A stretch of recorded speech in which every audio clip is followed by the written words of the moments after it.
Hi, and welcome to week 3 of Cooking with Mrs. Boike. Did you miss me? I've got my hair put up, my short sleeves ready. The last thing I have to do is wash my hands. So today for our cooking show, the next thing that was voted highest in our poll was making breakfast burritos. It is one of my favorite things to make in the kitchen because it is so versatile.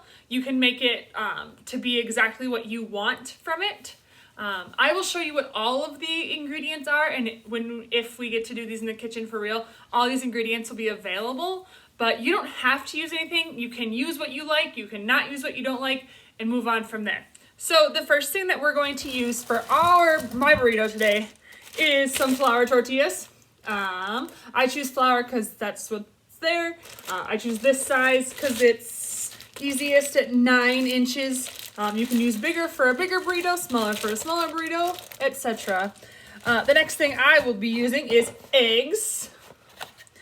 And then I chose bacon, partially because it's what's in my house right now. If we do these in class, or typically when I do them, I use turkey sausage, partially because turkey's a little healthier for you, and I cook up a whole big batch of turkey sausage beforehand, so that way I have it ready for us in class. I'll use hash browns. These are the cubes, but you can use the shredded ones if you want as well. I'll use some cheese. I use a lot of cheese, if you can tell. Some cheese.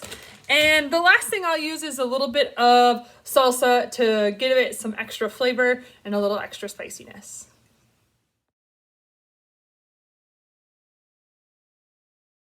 For our breakfast burritos, we're going to be using the stove. I typically cook all the things in just one pan when I'm cooking it and then set them aside.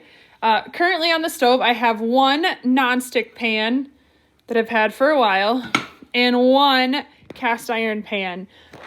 It doesn't matter what kind of a pan you use. You may just need to use a little bit more butter or oil if your pan is not necessarily nonstick. So we'll go ahead.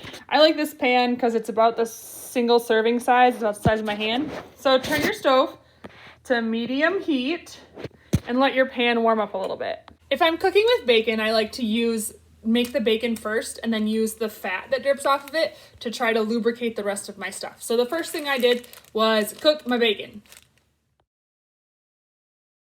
Once my bacon was done cooking, I removed it from the heat so that it could drip off the extra fat onto a paper towel. Then I put a half a cup of hash browns. Okay, it was a little more than half a cup into my pan and allowed it to cook. Once my hash browns were brown, I took them out and set them on a plate to cool off while I took 2 eggs, cracked them into a bowl, and then mixed them all up. Next thing I'm going to do is put a little bit of butter in the pan and let it melt.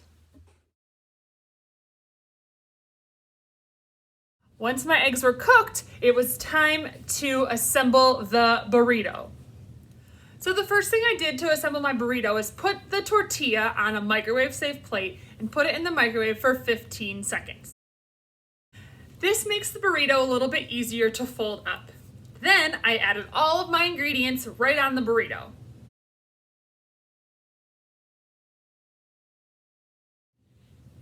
Then roll it up and enjoy.